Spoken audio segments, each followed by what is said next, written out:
Et c'est l'heure du magazine du dimanche, le rendez-vous hebdomadaire préféré. Notre invité est en plateau avec nous. Il est secrétaire général adjoint, rapporteur général du comité scientifique du Forum avec les collectivités territoriales. Monsieur Touré, bienvenue. On va regarder, planter donc le décor avec un élément vidéo signé Mahama Traoré et on revient.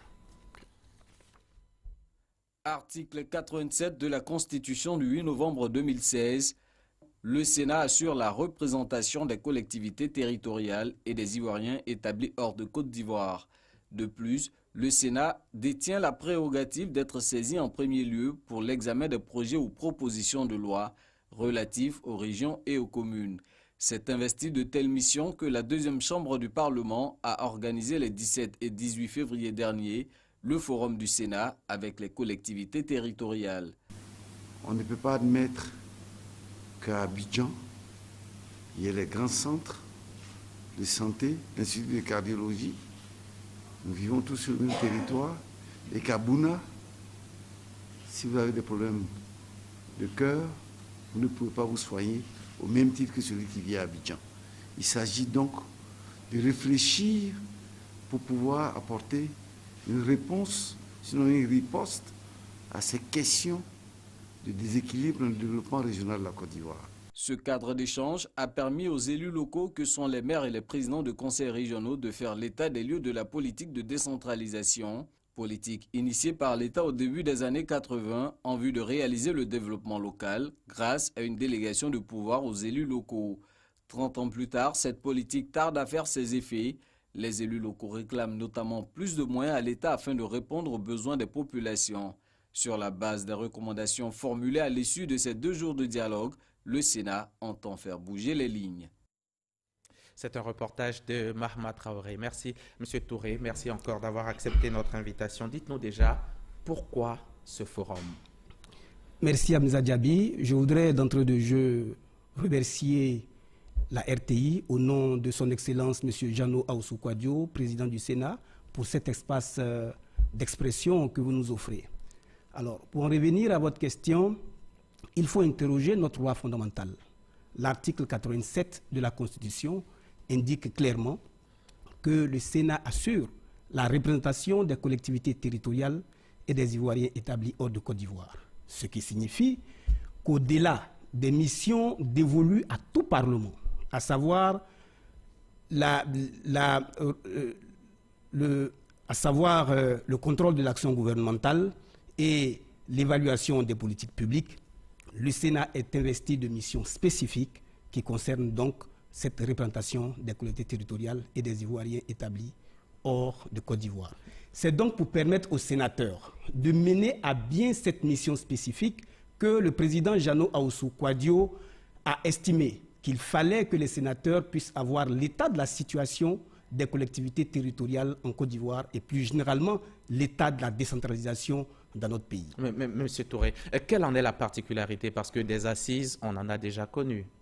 Oui, la particularité de ce forum réside déjà dans le fait même que ce forum soit organisé à l'initiative du Sénat. Il faut savoir que les forats organisés auparavant étaient à l'initiative du gouvernement, et principalement du ministère en charge de la décentralisation. Ici, le Sénat, la deuxième chambre du Parlement, prend l'initiative d'organiser un forum sur la décentralisation.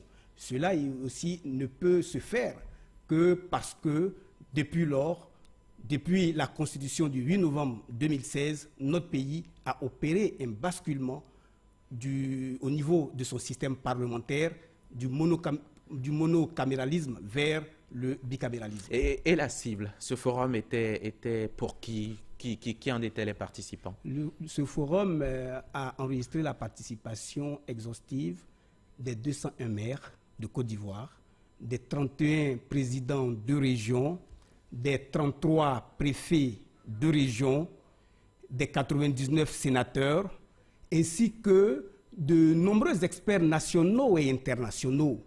Je peux citer par exemple M. Paul-François Yatta, qui est le directeur programme de cités et gouvernements locaux unis d'Afrique, basé à Marrakech au Maroc. et M. Jean-François Abo, qui est le directeur exécutif du Fonds mondial pour le développement des villes. On va dire que tout le monde était là. Tout le monde était là. Et c'est quoi les temps forts? Qu'est-ce qui a marqué ce forum? Alors, ce forum a été marqué par plusieurs temps forts. Je retiendrai ici ce moment d'hommage que le président Gérard Larcher a rendu. Et c'est le président du Sénat français. Le président Gérard Larcher, président du Sénat français, qui était pour l'occasion l'invité spécial du président du Sénat à ce forum, et qui a rendu un hommage appuyé au premier président de la République de Côte d'Ivoire, le président Félix Houphouët-Boigny. Il a rappelé les liens forts qui ont uni le président Houphouët-Boigny au général de Gaulle. Et par la suite, il a remis un facsimilé de la Constitution marquant l'avènement de la Ve République française au président du Sénat. Et tenez-vous bien, il se trouve que le seul Africain signataire de cette Constitution est le président Félix Houphouët-Boigny. Qu'un tel hommage puisse être rendu au président Houphouët-Boigny à Yamoussoukro, sa ville natale, à la Fondation qui Houphouët-Boigny, plus est à la fondation qui porte son illustre nom, a été pour nous, Ivoiriens, un grand moment de fierté et d'intense émotion. Et vous en avez d'autres comme ça, d'autres moments de ce forum qui étaient importants, aussi importants que celui-ci? Oui, plusieurs moments, mais il faut rappeler aussi, toujours dans l'intervention du président Gérard Larcher, l'expérience qu'il nous a fait partager de la communalisation en France. Il a sorti cette phrase forte pour dire que la communalisation est le ciment de la nation. La communalisation, ciment de la nation. Quel sens donnez-vous à sa visite ici en Côte d'Ivoire, la visite du président du Sénat français? On sait que le président Jeannot Ossou-Kouadio avait lui aussi été invité d'honneur du président du Sénat français. Il y a déjà un moment en France.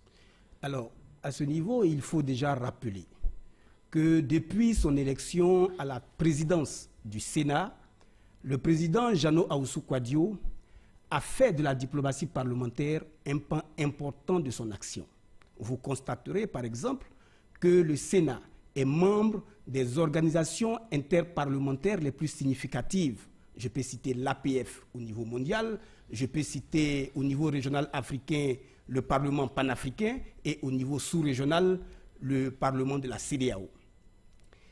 Au niveau de ce volet diplomatie parlementaire, l'axe Abidjan-Paris est un axe particulier, un axe privilégié. Déjà, il faut savoir que les Sénats ivoiriens et français ont une convention de coopération qui a été signée à Paris le 8 novembre 2018 et que, comme vous le disiez tantôt, le président du Sénat ivoirien était l'invité spécial de son Excellence Gérard Larcher à la 20e Assemblée des Sénats d'Europe qu'il présidait à l'époque. Donc cette visite rentre dans le cadre du renforcement des rapports bilatéraux entre ces deux Sénats ivoiriens et français. On se souvient aussi qu'il avait même été reçu par le président ivoirien, le président de la République, Alassane Ouattara. Donc, qu'est-ce qu'on peut retenir de cette visite? C'est, vous avez dit, la diplomatie parlementaire qui est renforcée.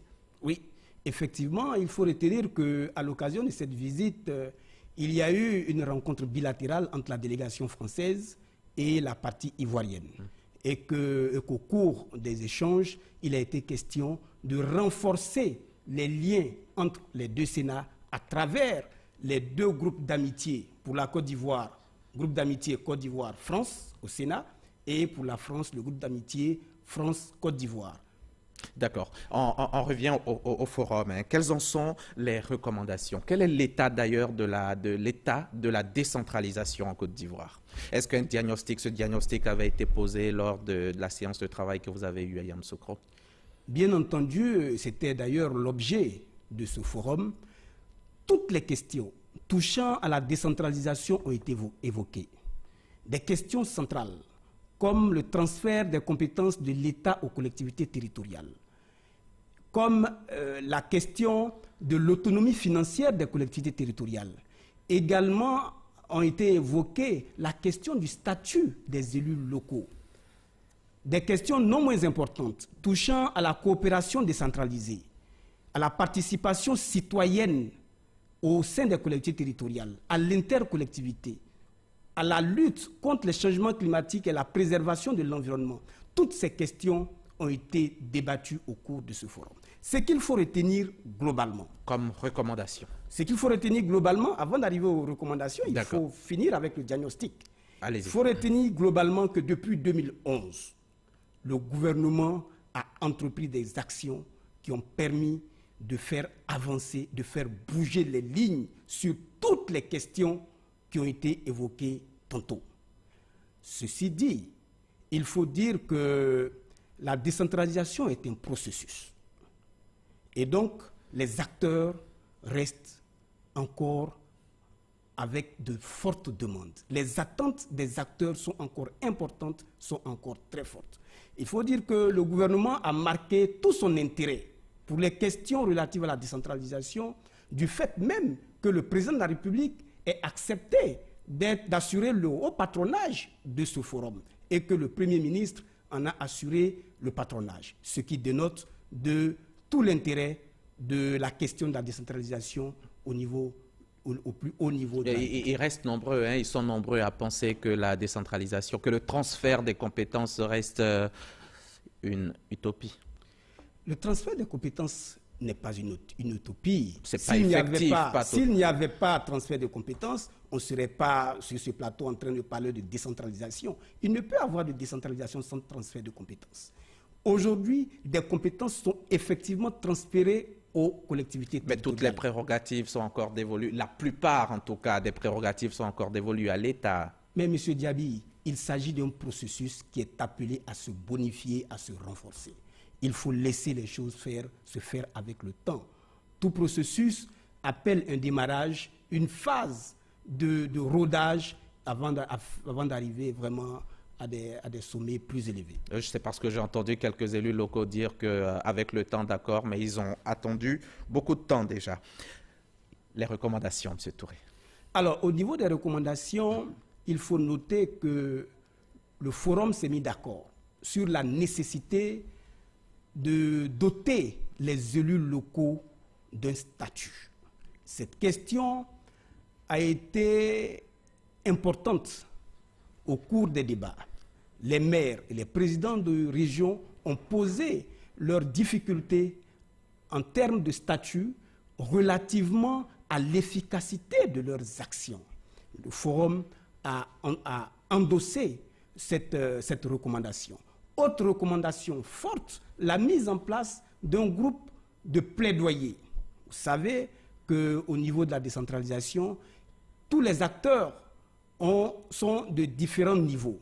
Donc le président Jeannot Ahoussou Kouadio entend mettre en place un groupe tripartite, gouvernement, parlement, élus locaux, afin de pouvoir traiter l'ensemble des questions qui ont été évoquées tout à l'heure. Et concernant le statut des élus locaux, on parle aussi, ils ont parlé également de revalorisation de leurs indemnités. Oui, sur ce point, les représentants du ministère en charge de la décentralisation ont été très clairs. Le statut en lui-même ne pose pas de problème, mais la question de la revalorisation des indemnités des élus locaux est une question qui nécessite un certain nombre de réglages techniques. Donc cette question est à l'étude au niveau des directions techniques du ministère en charge de la décentralisation. Parce qu'on a les préfets, les magistrats, ils sont nombreux, hein, les diplomates qui, eux, ont vu leur statut déjà revalorisé. Oui, c'est une demande, ma foi, légitime des élus locaux, surtout lorsque le problème est posé en termes d'efficacité de l'action qu'ils mènent auprès des populations. Mais cette question, comme je l'ai dit tantôt, est à l'étude au niveau des services techniques du ministère en charge de la décentralisation. Est-ce que pour que tout ceci fonctionne, il ne faut pas que le phénomène des maires hors sol puisse prendre fin, M. Touré? Est-ce que vous l'avez évoqué, les maires qui ne sont jamais vus dans leur commune? Oui, et cette question a été évoquée notamment dans l'allocution, dans le discours de clôture du président Jeannot Ahoussou Kouadio, représenté pour l'occasion par la vice-présidente Diaby Makani. L'appel a été lancé aux maires, aux présidents de région d'être plus proches de leur population.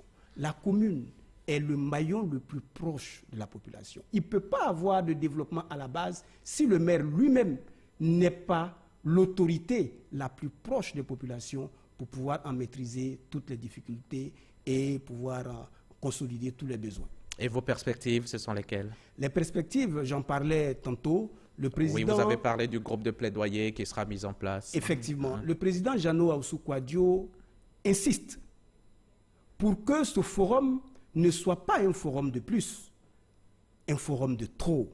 C'est pourquoi il a demandé la mise en place de ce groupe de plaidoyer qui va, dans un premier temps, travailler spécifiquement sur la question du transfert des compétences de l'État aux collectivités territoriales. Un deuxième groupe, cette fois-ci, il s'agira d'un observatoire, l'observatoire de la décentralisation, qui, au-delà des questions spécifiques liées au transfert des compétences, aura vocation à regarder, à embrasser toutes les questions qui touchent à la décentralisation de notre pays. Mais justement, ces deux structures auront pour guide un document dénommé l'agenda de Yamoussoukro qui retracera les différentes diligences à mener et dans les différents délais impartis. Et puis vous avez le prochain forum, le deuxième qui va se faire avec les Ivoiriens de l'étranger. Oui, le deuxième forum avec les Ivoiriens de l'étranger devrait ressembler à celui qui vient de s'achever. Et donc, nécessairement, on va devoir faire appel aux ministères techniques concernés, notamment le ministère des Ivoiriens établis à l'extérieur. Merci. Merci beaucoup. Monsieur Touré. Je voudrais, avant de terminer, allez-y rapidement, au nom du président Jeannot Ahoussou-Kouadio, remercier son Excellence, Monsieur le Président de la République, Monsieur le Premier ministre, les ministres de l'administration du territoire, le ministre en charge des relations avec les institutions, le ministre Danho Poulin et le ministre Akao Awele, qui sont respectivement président de l'UVICOSI et président de la RDCI, ainsi que l'ensemble des participants à ce forum qui a été un franc succès. Merci. Monsieur Touré, Ousmane Samassi Touré, secrétaire général adjoint du Sénat, vous êtes venu nous parler des recommandations du tout premier forum de votre institution avec les collectivités. Un forum qui s'est tenu il y a quelques jours, les 17 et 18 février dernier à Yamoussoukro, et dont vous êtes le rapporteur général du comité scientifique. Merci en tout cas d'avoir accepté notre invitation et bon retour chez vous.